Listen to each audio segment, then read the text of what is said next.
episode 139. At the Happy Internet Cafe, 2 dungeon runs were complete. The record was set, alright, but the 2 girls were completely wiped out. Tang Ru did come to get water, but after grabbing her cup, she stubbornly planted herself at the front desk and refused to leave. She kept chatting with Ye Xiu about this and that, and only felt a flicker of joy when she saw Wind Comes the Misty Drizzle log off first from his screen. Let's skip the dungeon run. Yeah, whatever. I think I still have some quests I haven't finished. Tang Ru muttered as she left, leaving Ye Xiu speechless.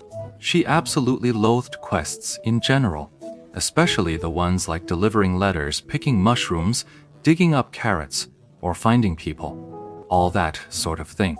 Tang Ru considered all these low-difficulty, combat, light tasks a complete waste of time. She absolutely loathed them. The only tasks she gritted her teeth and completed were those Ye Xiu reminded her were essential, ones that offered attribute or skill point rewards. Even in the face of something as meaningful as grinding dungeons, Tang Ru would rather do the tasks he disliked. Even Ye Xiu had to admit he was impressed. Huang Xiaoshen truly. He's the man who forced the Alliance to change its rules.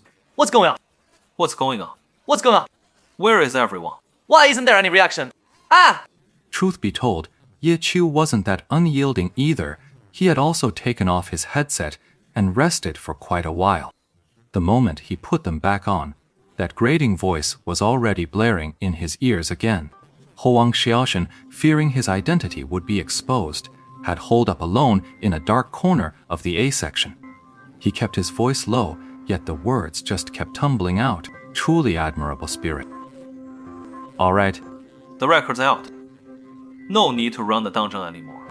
Ye Xiu steadied himself and said, Did you hear everything I just said to you? Huang Xiaoshen clearly had no idea. Ye Xiu hadn't been wearing his headphones at all. People with a chatterbox nature often come with a built-in monologue feature. Otherwise, you'd never get the conversation going. Talking to yourself means you can't be too concerned with how the audience reacts. So he didn't even notice if anyone was listening. Didn't quite catch what was said. What's the deal with your weapon? A self-made mirrored umbrella. You made it. When did you do that? I never heard a thing about it. Ah, that was a long time ago.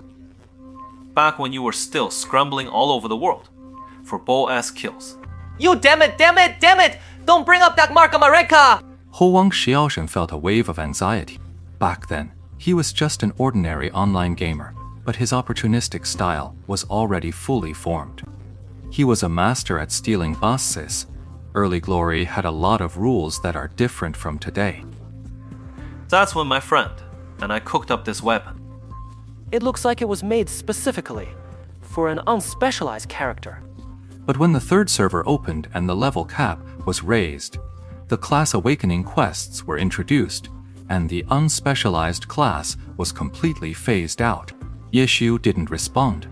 He didn't need to, because Huang Xiaoshen had a built-in monologue function.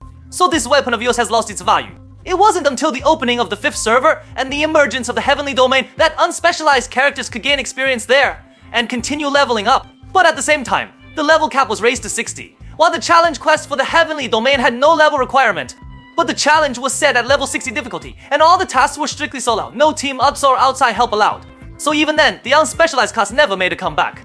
Besides, by that time you were already dominating the Pro League with 1 Autumn Leaf, and the title Battle God was already making waves. So I never went back to tinker with it. Huang Xiaoshen had indeed spun a whole web of speculation on his own. Yeah, was Ye Xiu's 2-word reply. You're planning to start it up again. Right. Then why did you have to retire? Wouldn't it be faster to just have someone else level up the account and let the club handle the weapon? I don't get it. I just don't get it. Why did you have to retire? You could think of it as the team's poor performance, with the captain taking responsibility and stepping down. That's crazy, but that's no reason to retire. Besides, I've watched all your matches. It's obvious there's internal conflict, and you're being isolated. It's Liu Ha's doing, isn't it? That guy's got the heart of a wolf. You can tell at a glance his intentions are crooked. You're far too careless. Since when did you learn to read faces? That wasn't me who said that. That was Wang Jiex who said it. He's got one big eye, and one small eye himself.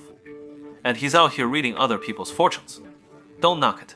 Huang Xiaoshen continued his rapid-fire chatter while Bun's invasion, who still hadn't left. But he couldn't understand a word these two were saying, left pitifully on the sidelines. Oh. Baoji's all set here. If you're heading to the arena or running a dungeon, go on ahead. Baoji's gone. Right? Fight me one round. I want to see just how powerful that weapon of yours is. With your account. What's wrong with my account? It's level 27, just like yours. The weapons are good lacking, but it'll do. But my character is a jack of all trades build. To the uninitiated, this meant nothing. But Huang Xiaoshen froze the moment he heard it. That's right. A character like an unspecialized may be at the same level, but its advantages are on a whole other scale. Why is that? Because any regular class character only gets 7 skills by level 27, but a jack of all trades character, by level 20 they have 120 skills. That's a staggering difference. That's why so many players back in the day considered the unspecialized class the ultimate path. It came online incredibly early. Its early game advantage was immense, so great it bordered on imbalance. A swordsman with only 7 skills challenging an unspecialized class would be a one-way trip to the grave. Huang Xiaoshen clearly realized this immediately. We could give it a try with your troubling raid, but only in the arena. No way, that blew my cover. If someone sees me, how do I explain that? Forget it. I'll get you next time. You done here or what? If not, I'm heading back. Hey, wait, what's this about retiring? You didn't answer me just now.